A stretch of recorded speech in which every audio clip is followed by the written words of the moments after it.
संदीप कुमार जी, उनके साथ में हमारी CIMM के महिपाल जी, ये हमारे बीच में, और उनकी पूरी टीम जो पहुंची है, दिल की गहराइयों से हम उनका यहाँ पहुंचने पर शुक्रिया अदा करते हैं, इस्तकबाल करते हैं, स्वागत करते हैं। और इस बात के लिए ख़ास तौर से कि नशा जो एक बीमारी है, और आज हर आदमी की समझ में ये बात आ चुकी है कि ये ऐसी बीमारी है, इतनी ख़तरनाक बीमारी है, अगर टाइम रहते इसका इलाज नहीं किया गया तो ये बहुत नाजुक मोड़ ले लेती है।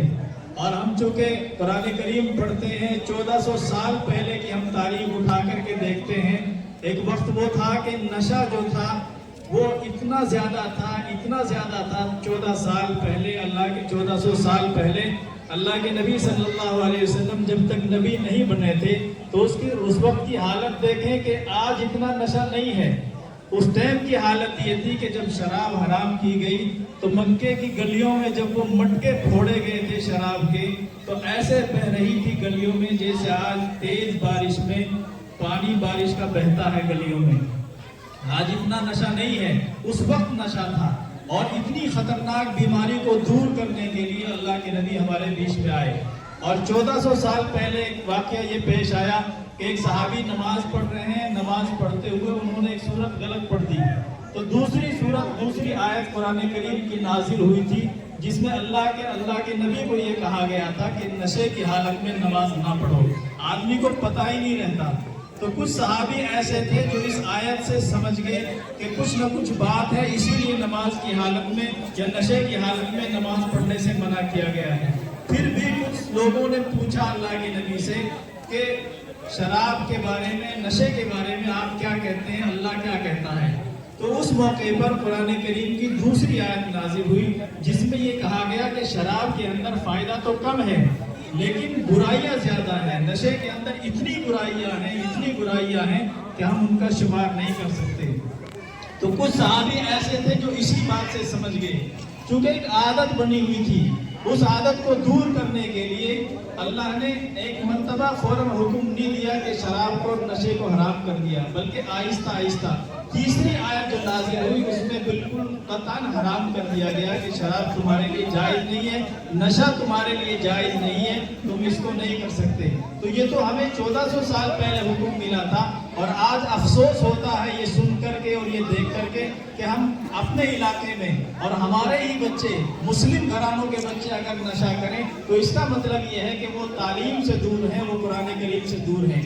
जो कुरान करीम को मानने वाले हैं, कुरान पर अमल करने वाले हैं, तो उनको DSP साहब या हमारे जो सरपंच साहब हैं, इनकी रहनुमाई की जरूरत नहीं है। उनके लिए तो कुरान की रहनुमाई काफी है, उनके लिए तो वो 1400 साल पहला पुराना पैगाम ही काफी है। तो आज जरूरत हम सब की है, ये हमारे सरकारी जो अहदेदारान हैं इनकी नहीं, हर माँ बाप की ये जिम्मेदारी बनती है कि वो अपनी औलाद को इससे बचाए। और माँ बाप के बाद जिम्मेदारी बनती है हमारे इलाके के, गांव के जो जिम्मेदार हैं, समाज के जो जिम्मेदार हैं, इलाकों के जो जिम्मेदार हैं, कि वो अपने इलाकों को इस बीमारी से बचाएं। हम इनका एहसान मानते हैं अपने अफसरान का, ये लगे हुए हैं। अभी सरपंच साहब बता रहे थे कि हमारे सनौली के थाने के जो हमारे SHO हैं और हमारी CIMM के जो हमारे इंचार्ज हैं, मुस्तकिल ये लगे हुए हैं सरपंच साहब के साथ इस गांव में, इस इलाके में, इसको नशा मुक्त करने के लिए और नशे को यहाँ से खत्म करने के लिए, जड़ से उखाड़ने के लिए जितनी मेहनत ये कर रहे हैं, हम इनका शुक्रिया अदा करते हैं और इनका एहसान मानते हैं। जिम्मेदारी हम सब की है। आज हमारे बीच में पहुंचे हैं, दिल की गहराइयों से हम इनका इस्तेमाल करते हैं। और दूसरी बात आप मुख्तसर ये बताऊं कि नशा हराम क्यों है, नशे से रोका क्यों जा रहा है। इसकी बुराइयां बहुत ज्यादा हैं, इसके नुकसानात बुराइयां हैं, ज्यादा हैं। घर के घर तबाह हो जाते हैं, मुआशरा बिगड़ जाता है, आदमी का माल और मता सब कुछ खत्म हो जाता है, वो समाज में बैठने के काबिल नहीं रहता। ये सारी चीजें वो हैं जो हमारे ये अहदेदारान हमको बताएंगे। अभी मैं सरपंच साहब को दावत देता हूँ कि वो हमारे DSP साहब को सम्मानित करेंगे, इनका इस्तेमाल करेंगे और इनको एक ये शील्ड दे करके इनका स्वागत कर रहे हैं हमारे खुर्शीद सरपंच साहब राणा माजरा से।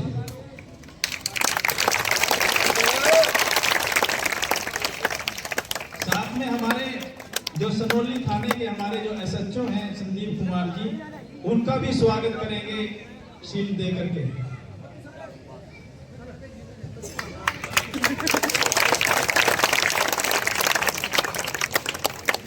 हमारी CIA1 के जो इंचार्ज हैं महिपाल जी, उनका भी स्वागत करेंगे शील्ड दे करके।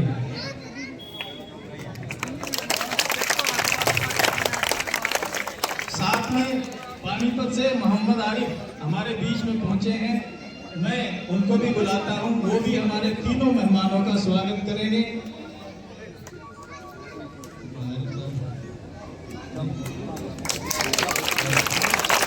मौलाना आरिफ साहब को सम्मानित कर रहे हैं, हमारे मौलाना हैं, जिम्मेदार हैं जलालपुर गढ़ी मदरसे के।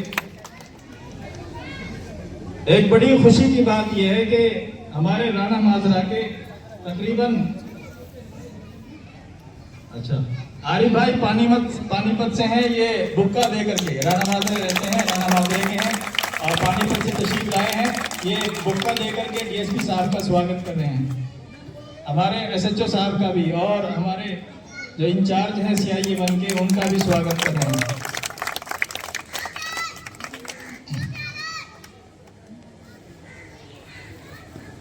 इंस्पेक्टर साहब CIA1।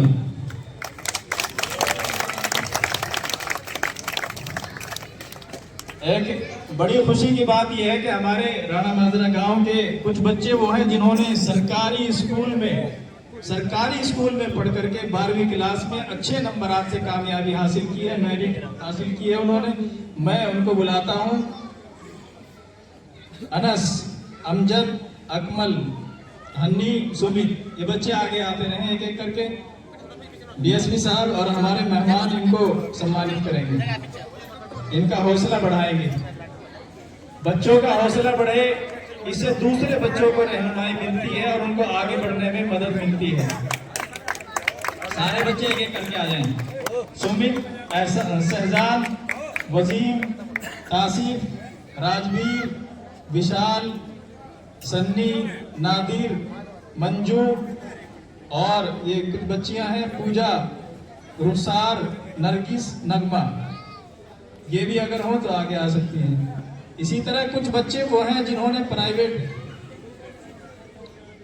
ये सरपंच साहब कह रहे हैं हमारा जो इलाका है ये बहुत पिछड़ा हुआ है, तालीमी एतबार से भी पिछड़ा हुआ है और खेल कूद के एतबार से भी, जैसे आपने देखा, बहुत पिछड़ा हुआ है। मैदान नहीं है, जगह नहीं है खेलने के लिए। ऐसे इलाके में बच्चों का मेरिट लाना ये बहुत बड़ी बात है, बहुत बड़ी हिम्मत की बात है, बड़ी मेहनत इन्होंने की है, तब जाकर के ये मकाम इन्होंने हासिल किया है।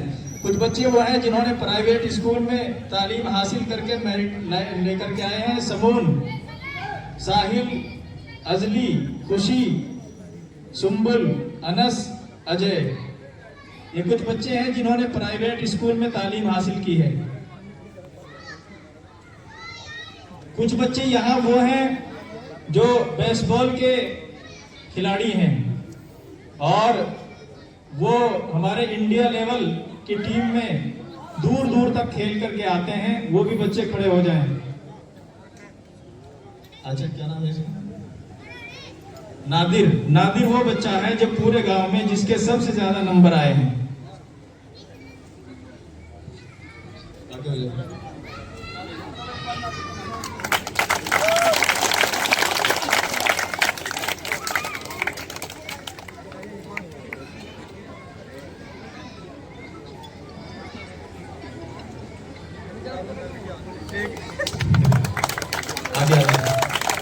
ये वो बच्चे हैं जिन्होंने इंडिया लेवल पे बेसबॉल में बेंगलोर